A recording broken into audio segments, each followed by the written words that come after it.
نحمده ونصلي على رسوله الكريم أما بعد فأعوذ بالله من الشيطان الرجيم بسم الله الرحمن الرحيم وما أرسلناك إلا رحمة للعالمين صدق الله العظيم وقال عليه الصلاة والسلام لا يؤمن أحدكم حتى أكون أحب إليه من والده وولده والناس أجمعين أو كما قال عليه الصلاة والسلام۔ عزیز دوستوں، بزرگوں، ربیع الاول کا مبارک مہینہ چل رہا ہے اور یہ مہینہ بہت ہی زیادہ عظمت، برکت، فضیلت والا ہے، اور اس مہینے کی عظمت فضیلت میں اتنی بات کافی ہے کہ یہ نبی کریم صلی اللہ علیہ وسلم کی ولادت کا مبارک مہینہ ہے۔ نبی کریم صلی اللہ علیہ وسلم کا اس دنیا میں اس مہینے میں تشریف لے آنا، یہ اس مہینے کی بہت بڑی فضیلت ہے، اور نبی کریم صلی اللہ علیہ وسلم کا اس دنیا میں آنا یہ ہمارے لیے ایک عظیم نعمت ہے، عظیم احسان ہے۔ لقد من اللہ علی المؤمنین، کہ اللہ تعالیٰ نے مسلمانوں پر، مومنین پر احسان کیا ہے۔ نبی کریم صلی اللہ علیہ وسلم اگر اس دنیا میں تشریف نہ لاتے تو ہمیں ایمان کی دولت نہ ملتی، ہم مسلمان نہیں ہوتے، ہم ایمان والے نہیں ہوتے، کلمہ پڑھنے والے نہیں ہوتے۔ آج ہماری زندگی میں جو ایمان ہے، جو اسلام ہے، اور جو ہم کلمہ پڑھنے والے ہیں، نبی کریم صلی اللہ علیہ وسلم کے صدقہ طفیل ہے۔ اس لیے نبی کریم صلی اللہ علیہ وسلم کی سیرت کا جاننا، آپ کے بارے میں جاننا، آپ پر درود شریف بھیجنا، یہ ہمارے ایمان کا حصہ ہے۔ ہم پر یہ غلط الزام لگایا جاتا ہے کہ ہم نبی کریم صلی اللہ علیہ وسلم کی میلاد نہیں مناتے، آپ کی میلاد کا ذکر کرنے سے منع کرتے ہیں۔ ہرگز ایسا نہیں ہے، حاشا للہ، کہ ہم بالکل اس چیز کو منع نہیں کرتے، اس لیے کہ حضور کا تذکرہ تو یہ ہمارے ایمان کا حصہ ہے۔ نبی کریم صلی اللہ علیہ وسلم کا تذکرہ یہ ہمارے ایمان کا حصہ ہے۔ ہمارا ایمان ہی اس وقت مکمل ہوگا جب ہم نبی کریم صلی اللہ علیہ وسلم کی سیرت کا تذکرہ کریں گے، آپ کی سنتوں کو اپنی زندگی میں لائیں گے۔ حضرت خواجہ فضل گنج مراد آبادی رحمۃ اللہ علیہ فرماتے ہیں کہ ہمارا ہر وقت، ہر لمحہ یہ نبی کریم صلی اللہ علیہ وسلم کے تذکرے میں گزرتا ہے۔ ہمارا نبی کریم صلی اللہ علیہ وسلم کے ساتھ تعلق صرف 12 ربیع الاول کے ساتھ نہیں ہے، بلکہ 12 مہینوں کے ساتھ ہے، اور یہ تعلق زندگی بھر رہے گا۔ اس لیے ہمارا ہر لمحہ، ہر سیکنڈ یہ نبی کریم صلی اللہ علیہ وسلم کی یاد اور تذکرے میں گزرتا ہے۔ حضرت تھانوی علیہ رحمہ اور 10 اکابر سے یہ بات منقول ہے کہ نبی کریم صلی اللہ علیہ وسلم کا تذکرہ تو یہ بہت بڑی چیز ہے۔ آپ کی جوتیوں کا تذکرہ، اور آپ کے غلاموں کا تذکرہ، آپ کی سواریوں کا تذکرہ، اور آپ کے غلاموں کا تذکرہ، آپ کی گلیوں کوچوں کا تذکرہ، آپ کے شہر کا تذکرہ، یہ بھی ہم اپنے لیے باعث برکت اور باعث فضیلت سمجھتے ہیں۔ بس اس میں شرط اس بات کی ہے کہ ہم اس تذکرے میں کہیں بے ادب اور گستاخ نہ بن جائیں، شریعت کی حدود کو پھلانگنے والے نہ بن جائیں۔ آج جو میلاد کا جو طریقہ ہے، ہم میلاد سے منع نہیں کرتے، بلکہ اس طریقے سے منع کرتے ہیں جس طریقے پر میلاد منایا جاتا ہے، کہ جس میں سڑکوں کو جام کر دیا جاتا ہے، جھنڈے لگائے جاتے ہیں، چندہ کیا جاتا ہے، اور پھر جلسے جلوس کیے جاتے ہیں، گانے بجائے جاتے ہیں۔ ہم اس طریقے سے منع کرتے ہیں، یہ طریقہ شریعت کے خلاف ہے۔ ہم اسلام کو اگر پڑھیں تو اسلامی تعلیمات ہمارے سامنے آئے گی کہ شریعت اسلام میں سڑک پر چلنے کے بھی آداب بتائے گئے ہیں، کہ سڑک پر کس طرح چلنا ہے، کس طریقے سے آنا جانا ہے۔ یہاں تک کہ اگر ہم نماز کے لیے بھی آ رہے ہیں جماعت کھڑی ہو گئی تب بھی شریعت کا حکم یہ ہے کہ ایسے موقع پر دوڑ کر نہ آؤ، گاڑی تیز چلا کر نہ آؤ، اس لیے کہ ہو سکتا ہے تمہارے دوڑ کر آنے کی وجہ سے، تیز گاڑی چلا کر آنے کی وجہ سے تمہارا ایکسیڈنٹ ہو جائے، تم گر جاؤ، تمہیں بھی لگ سکتی ہے، تمہاری وجہ سے کسی اور کو بھی لگ سکتی ہے۔ اب جلدی مچانے کی ضرورت نہیں ہے، بلکہ اطمینان اور وقار کے ساتھ آؤ۔ اگر تمہیں اتنا ہی شوق تھا جماعت پانے کا تو آدھا گھنٹہ پہلے اذان ہوئی ہے، 15 منٹ پہلے اذان ہوئی ہے، اسی وقت فوراً نکل جانا تھا۔ اب تکبیر اولیٰ کی اتنی فکر کرنے کی ضرورت نہیں ہے کہ جماعت کھڑی ہو گئی اور صاحب گاڑی بہت تیزی سے دوڑا رہے ہیں یا مسجد میں دوڑ کر آ رہے ہیں۔ یہ وہ ادب ہے جو اسلام نے بتایا ہے۔ یہاں تک کہ عید کے موقع پر بھی اب دیکھیں کہ جب میدان میں عید کے موقع پر شہر سے باہر ایک میدان میں جمع ہونے کا حکم ہے کہ عیدگاہ میں جا کر نماز ادا کی جائے، اس میں بھی اگر ہم حکم دیکھیں تو شریعت کا حکم یہ ہے کہ ایک راستے سے جانا ہے اور دوسرے راستے سے واپس آنا ہے۔ کیوں یہ حکم دیا جا رہا ہے؟ اس لیے کہ اگر ایک ہی راستے سے آئیں گے اور جائیں گے تو رش بڑھ سکتا ہے، جس کی وجہ سے سڑک جام ہو سکتی ہے، اس لیے کہا گیا کہ ایک راستے سے جاؤ اور دوسرے راستے سے آؤ۔ یہ سڑک پر چلنے کا ادب ہے۔ یہاں تک کتابوں میں لکھا ہے کہ اگر جمعے کا دن ہے، جمعے کی نماز میں مسجد فل بھر چکی ہے، اب مسجد میں جگہ باقی نہیں ہے تو سڑکوں پر نماز پڑھنے کی ضرورت نہیں ہے، کسی اور مسجد میں چلے جاؤ یا اس مسجد کی نماز پوری ہونے کا انتظار کرو، جب نماز ہو جائے تو دوسری جماعت کر لو، لیکن سڑکوں پر نماز پڑھنے کی اجازت نہیں ہے۔ کیوں نہیں ہے؟ اس لیے کہ تمہارے سڑک پر نماز پڑھنے کی وجہ سے آنے جانے والوں کو تکلیف ہوگی، راستہ رکے گا۔ یہ شریعت اسلام کی تعلیم ہے۔ یہاں تک کہ مسجد کے اندر بھی اگر تم نماز پڑھ رہے ہو تو ایسی جگہ کھڑے ہو کر نماز پڑھنے سے شریعت منع کرتی ہے جہاں لوگوں کو نکلنے میں تکلیف ہو، چنانچہ گیٹ پر نماز پڑھنا یا آخری صف میں اس طرح کھڑے ہو کر نماز پڑھنا کہ گزرنے والا نہ گزر سکے، یہ شریعت اسلام میں جائز نہیں ہے۔ تو شریعت اسلام جہاں سڑک پر چلنے کے آداب بیان کیے گئے ہیں، وہاں میلاد کے نام پر سڑکوں کو جام کر دینا یہ کون سا اسلامی طریقہ ہے؟ دوسرا کیا کیا جاتا ہے کہ جھنڈے لگائے جاتے ہیں، ان جھنڈوں پر کلمہ طیبہ لکھا ہوا ہوتا ہے، یا حسین یا حسن یہ نام لکھے ہوئے ہوتے ہیں، حضور کا نام لکھا ہوا ہوتا ہے، اہل بیت کے نام لکھے ہوئے ہوتے ہیں۔ پھر ان جھنڈوں کو دیواروں دیوار اور پھر مکان در مکان لگایا جاتا ہے، گلیوں کو سجایا جاتا ہے۔ لیکن جب پروگرام ختم ہو جاتا ہے، جب 12 ربیع الاول گزر جاتی ہے، اس کے بعد ان جھنڈیوں کو نکالنے کا کوئی انتظام نہیں ہوتا، جس کے نتیجے میں وہ جھنڈے ٹوٹ کر نیچے سڑک پر گرتے ہیں، گاڑیوں پر آتے ہیں، لوگوں کے پیروں پر آتے ہیں، نالیوں میں گرتے ہیں، کچرے کنڈے میں جا کر گرتے ہیں۔ یہ کلمہ طیبہ کی بے ادبی ہے، بے حرمتی ہے۔ جو جوش اور جو خروش انسان کا لگاتے وقت ہوتا ہے وہ نکالنے وقت کہاں مر جاتا ہے۔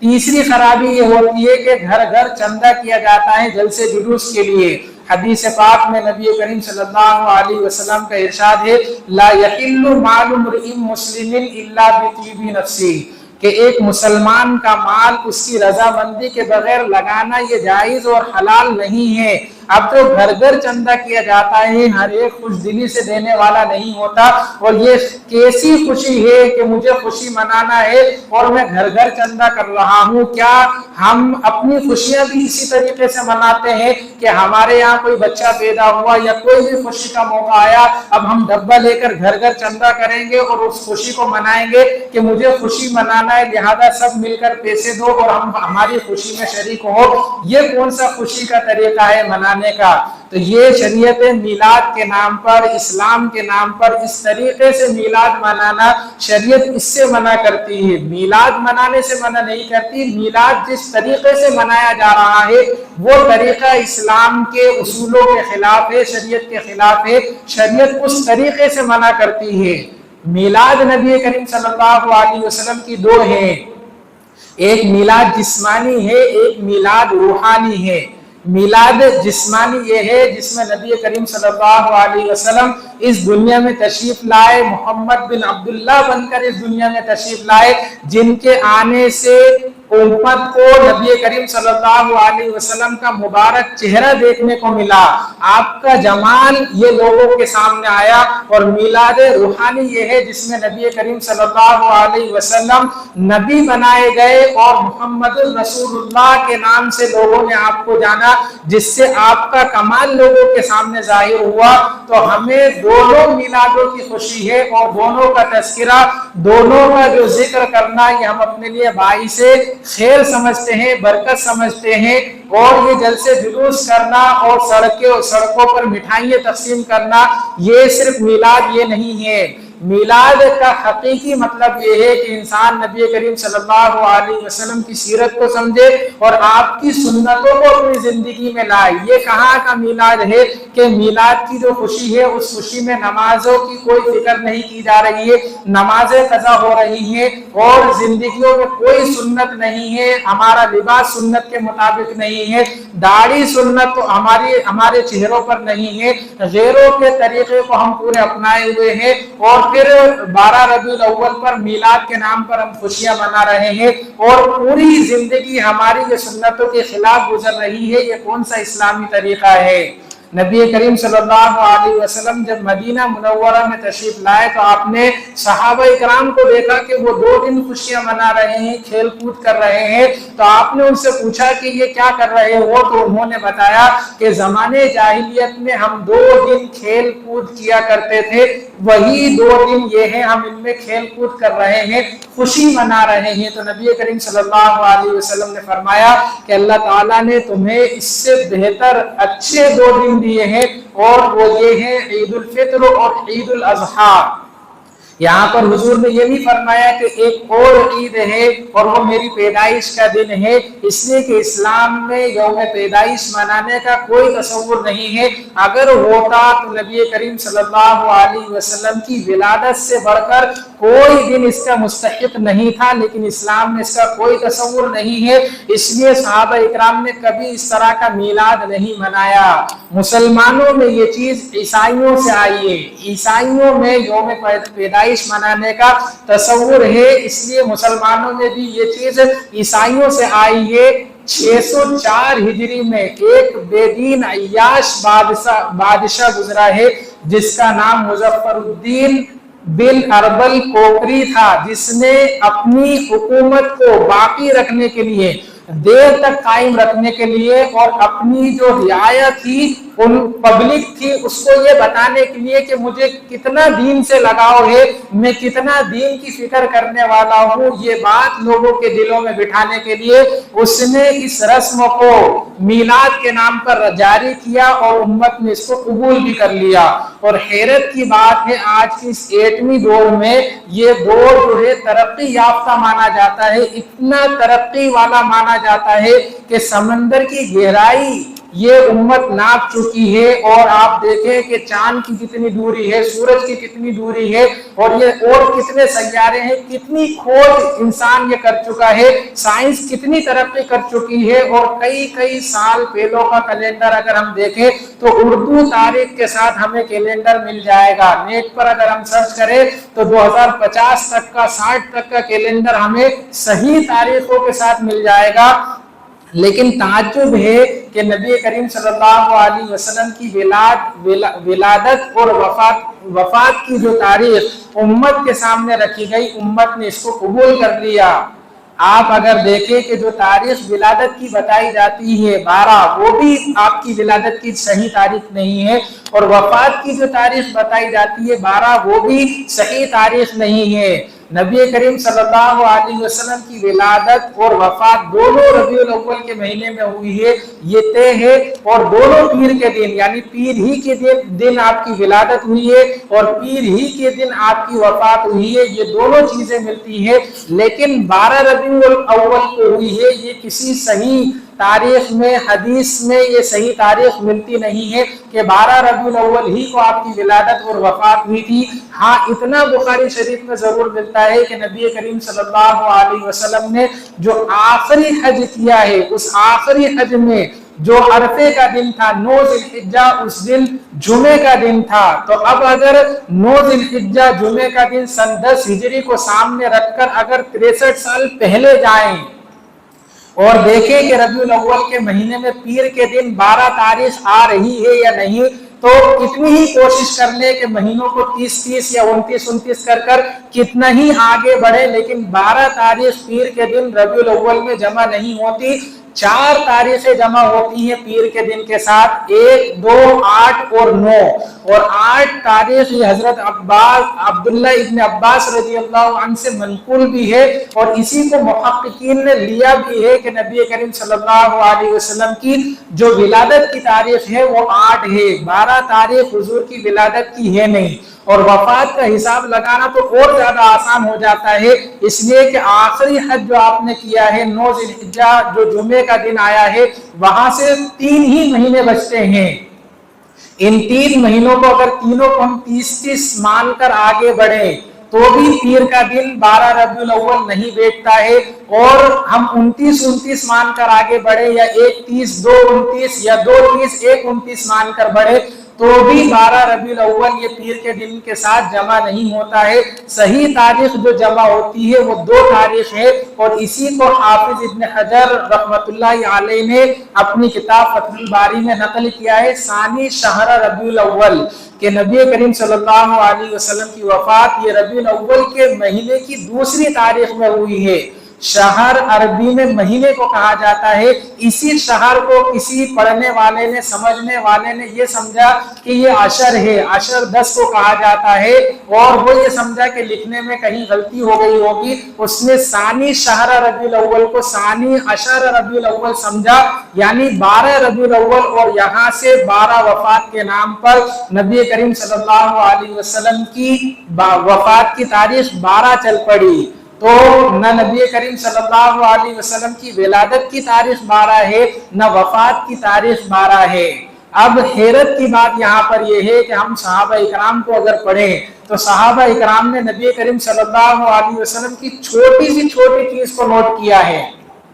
نبی کریم صلی اللہ علیہ وسلم نے کس موقع پر کون سا کپڑا پہنا، کب آپ نے کالا امامہ بانا، آپ کے چلنے کا انداز کیسا تھا، آپ کے بیٹھنے کا انداز کیسا تھا، آپ اپنوں کے ساتھ کیسے پیش آتے تھے، آپ کے داڑھی مبارک میں کتنے سفید بال تھے، یہاں تک صحابہ اکرام نے نقل کیا ہے۔ تو پھر آپ کی وفات اور ولادت کی تاریخ کو صحابہ اکرام نے کیوں نقل نہیں کیا؟ نعوذ باللہ، کیا صحابہ اکرام میں محبت کی کمی تھی؟ ہم دیکھیں محبت کی کوئی کمی نہیں تھی، بلکہ حضور کے ساتھ جو محبت صحابہ اکرام کو تھی اس کی نظیر دنیا پیش نہیں کر سکتی۔ عروہ بن مسعود یہ جب قریش کی طرف سے حدیبیہ کے موقع پر صلح کے لیے نبی کریم صلی اللہ علیہ وسلم کے پاس آئے، اور پھر یہاں سے جانے کے بعد قریش کو انہوں نے جو رپورٹ پیش کری ہے اس میں کہا کہ میں قیصر و کسریٰ کے دربار میں بھی گیا ہوں، حبشہ کے بادشاہ نجاشی کے دربار بھی گیا ہوں، لیکن میں نے کسی کے درباریوں کی محبت اپنے راجہ کے ساتھ ایسی نہیں دیکھی جو میں نے محمد کے ساتھیوں کی محبت کے ساتھ دیکھی ہے، کہ ان کا لعاب دہن تک بھی زمین پر نہیں پڑتا ہے کہ صحابہ اکرام سے ہاتھوں میں لے لیتے ہیں۔ کوئی پریشانی نبی کریم صلی اللہ علیہ وسلم کو نہیں ہوتی ہے، آپ کے پسینے تک کو صحابہ اکرام ضائع نہیں جانے دیتے، بلکہ اس کو اپنے ہاتھوں میں لے کر اپنے لیے برکت سمجھتے ہوئے اپنے جسم پر مل لیتے ہیں۔ یہ محبت میں نے کہیں اور نہیں دیکھی۔ حضرت انس رضی اللہ عنہ کے بارے میں روایت ہے، فرماتے ہیں کہ ایک موقع پر نبی کریم صلی اللہ علیہ وسلم کو میں نے دیکھا کہ کھانا کھا رہے ہیں، تناول فرما رہے ہیں، گوشت ہے کھانے میں، سالن میں، اور اس میں لوکی یعنی کدو کے ٹکڑے ڈلے ہوئے ہیں، لوکی کے پیس ڈلے ہوئے ہیں۔ نبی کریم صلی اللہ علیہ وسلم اس میں سے لوکی تلاش کر کے جو لوکی کے ٹکڑے ہیں اسے تلاش کر کے کھا رہے ہیں۔ اس دن سے مجھے لوکی سے کدو سے محبت ہو گئی۔ آپ دیکھیے کہ کھانے میں کس کو کیا چیز پسند ہے، یہ انسان کی فطری چیز ہے۔ مجھے کیا پسند ہے وہ آپ کو نہیں، جو آپ کو پسند ہے وہ مجھے نہیں۔ آپ کے کسی چیز کو پسند کرنے کی وجہ سے وہ چیز مجھے بھی پسند آ جائے یہ ضروری نہیں ہے، لیکن یہاں صحابہ اکرام حضور کی پسند میں اپنی پسند کو بدل رہے ہیں، اور جو حضور کو پسند ہے وہی اپنے لیے پسند کر رہے ہیں۔ حضرت عبداللہ بن عمرو بن عاص رضی اللہ عنہ کے جسم پر ایک چادر تھی، جب وہ نبی کریم صلی اللہ علیہ وسلم کے دربار میں آئے تو حضور نے اس چادر کو دیکھ کر ناگواری کا اظہار کیا، انہیں احساس ہو گیا، فوراً گئے اس چادر کو لے جا کر بھٹی میں ڈال دیا۔ آپ کسی غریب کو بھی دے سکتے تھے، کسی اور کو بھی دے سکتے تھے، لیکن نہیں، جو میرے حبیب کو پسند نہیں وہ میرے جسم پر بھی نہیں اور کسی اور کے جسم پر بھی نہیں سج سکتی۔ یہ محبت صحابہ اکرام کے نبی کریم صلی اللہ علیہ وسلم کے ساتھ تھی، تو پھر کیوں انہوں نے نبی کریم صلی اللہ علیہ وسلم کی ولادت اور وفات کی تاریخ کو نوٹ نہیں کیا؟ کیا ان کے حافظے میں کمی تھی؟ حافظہ بھی اتنا مضبوط تھا کہ ایک ایک بار میں بڑا بڑا قصیدہ ایک بار سن کر وہ یاد کر لیا کرتے تھے، ان کے حافظے میں کوئی کمی نہیں تھی۔ جان بوجھ کر نبی کریم صلی اللہ علیہ وسلم کی ولادت اور وفات کی تاریخ کو محفوظ نہیں کیا گیا، اور وجہ یہ ہے کہ تاکہ یہ امت خرافات میں نہ پڑے۔ جن صحابہ اکرام نے نوٹ بھی کیا تھا، اس کو محفوظ بھی کیا تھا، اللہ تعالیٰ نے ان کے ذہنوں سے اس تاریخ کو مٹا دیا۔ اس کی نظیر بھی ہمیں تاریخ میں، سیرت میں ملتی ہے کہ بیعت رضوان، جب حدیبیہ کے موقع پر نبی کریم صلی اللہ علیہ وسلم نے حضرت عثمان بن عفان رضی اللہ عنہ کو اپنا قاصد بنا کر مکہ والوں کے پاس بھیجا، تو یہ ایک جھوٹی خبر حضور کے پاس آئی کہ ان کو شہید کر دیا گیا ہے۔ اس موقع پر ایک درخت کے نیچے نبی کریم صلی اللہ علیہ وسلم نے صحابہ اکرام سے بیعت لی تھی کہ ہم ان کا بدلہ ضرور لیں گے۔ یہ بہت مبارک درخت تھا جس درخت کے نیچے بیعت لی گئی تھی، اس کا ذکر بھی قرآن مجید میں موجود ہے۔ لیکن اس کی اگلے سال جب صحابہ اکرام اس درخت کو تلاش کرنے گئے تو وہ درخت صحابہ اکرام کو ملا ہی نہیں۔ اللہ تعالیٰ نے اس درخت کا جو صحیح علم تھا یہ صحابہ اکرام کے ذہنوں سے اٹھا لیا کہ کہیں آگے چل کے لوگ اس کی پوجا پاٹ شروع نہ کر دیں۔ حضرت عمر رضی اللہ عنہ کے دور میں لوگ مانتے نہیں ہیں، کسی نے ایک غلط درخت کے بارے میں مشہور کر دیا کہ یہی وہ درخت ہے بیعت رضوان والا درخت جس پر حضور نے بیعت لی تھی، لوگوں نے پوجا پاٹ شروع کر دی۔ حضرت عمر رضی اللہ عنہ کو جب پتا چلا تو انہوں نے فوراً اس درخت کو کٹوا دیا اور فرمایا کہ پہلی بات تو یہ وہ درخت نہیں ہے، لیکن میں بولوں گا پھر بھی لوگ مانیں گے نہیں، اس لیے میں اس درخت کو کٹوا رہا ہوں۔ تو اس کی نظیر ملتی ہے کہ جہاں خرافات اور بدعات کا اندیشہ ہو اس چیز کو چھوڑ دینا چاہیے۔ یہی وجہ ہے کہ صحابہ اکرام نے ان تاریخ کو محفوظ نہیں کیا۔ اور صحیح طریقہ میلاد منانے کا کیا ہے؟ اگر ہم بخاری شریف میں روایت دیکھیں تو نبی کریم صلی اللہ علیہ وسلم کا ایک معمول ہمیں ملتا ہے کہ پیر کے دن آپ پابندی سے روزہ رکھا کرتے تھے۔ صحابہ اکرام نے آپ سے دریافت کیا کہ کیا وجہ ہے کہ پیر کے دن آپ پابندی سے روزہ رکھتے ہیں؟ تو حضور نے فرمایا یہ میری پیدائش کا دن ہے۔ نبی کریم صلی اللہ علیہ وسلم کا معمول سمجھ میں آیا کہ آپ اپنی ولادت اور میلاد کو روزہ رکھ کر منا رہے ہیں، اور یہ امت کھا پی کر سڑکوں کو جام کر کر جھنڈے لگا کر اس طرح حضور کے تذکرے کو، سیرت کو اور میلاد کو منا رہی ہے، جس میں حضور کی سنتوں کو اپنی زندگی میں لانے کے لیے تیار نہیں ہے، نمازوں کی پابندی کرنے کے لیے تیار نہیں ہے، سنتیں سجانے کے لیے تیار نہیں ہے، اسلامی لباس پہننے کے لیے تیار نہیں ہے، اور یہ صرف محبت سے 12 ربیع الاول کو رہتی ہے، سال بھر غائب رہتی ہے۔ ہم سیرت کے نام پر کبھی کسی غریب کی مدد نہیں کریں گے، حضور کے کسی پہلو کو اپنانے کی کوشش نہیں کریں گے، لیکن ہمیں میلاد منانا اس کی ضرور فکر کریں گے۔ ہمیں کوشش کرنا چاہیے کہ اللہ تعالیٰ ہمیں ان خرافات سے دور رکھے اور صحیح اسلامی جو تعلیمات ہے اس سے ہمیں آگاہ ہونے کی اللہ تعالیٰ ہمیں توفیق دے۔ ہمیں سیرت کو پڑھنا چاہیے، جاننا چاہیے، تاکہ ہمیں پتہ چلے کہ کس موقع پر حضور کا کیا عمل رہا ہے۔ بعض لوگ یہ کہتے ہیں کہ اس طریقے سے اسلام کی شان و شوکت ظاہر ہوتی ہے۔ اسلام کو ان عارضی شان و شوکت کی ضرورت نہیں ہے۔ حضرت عمر رضی اللہ عنہ جب بیت المقدس فتح کرنے کے لیے جا رہے تھے تو صحابہ اکرام نے کہا کہ یہ جو لباس آپ نے خراب پہنا ہوا ہے، پرانا پہنا ہوا ہے، اسے چینج کر کر نیا پہن لو تو اس سے ایک اثر پڑے گا کہ آپ جا رہے ہیں۔ تو انہوں نے فرمایا نحن قوم اعزنا بالاسلام، کہ ہم وہ قوم ہیں جسے اللہ تعالیٰ نے اسلام کے ذریعے عزت دی ہے، ہمارے لیے یہی بات کافی ہے۔ عارضی چیزوں کے ذریعے عزت حاصل کرنا یہ ہماری شان نہیں ہے۔ ہمیں فکر اس بات کی کرنا چاہیے کہ ہم حضور کی سیرت کو زیادہ سے زیادہ پڑھیں اور زیادہ سے زیادہ لوگوں میں عام کریں، اسے عملی جامہ پہنانے کی کوشش کریں۔ اللہ تعالی ہم تمام کو کہنے سننے سے زیادہ عمل کی توفیق عطا فرمائے۔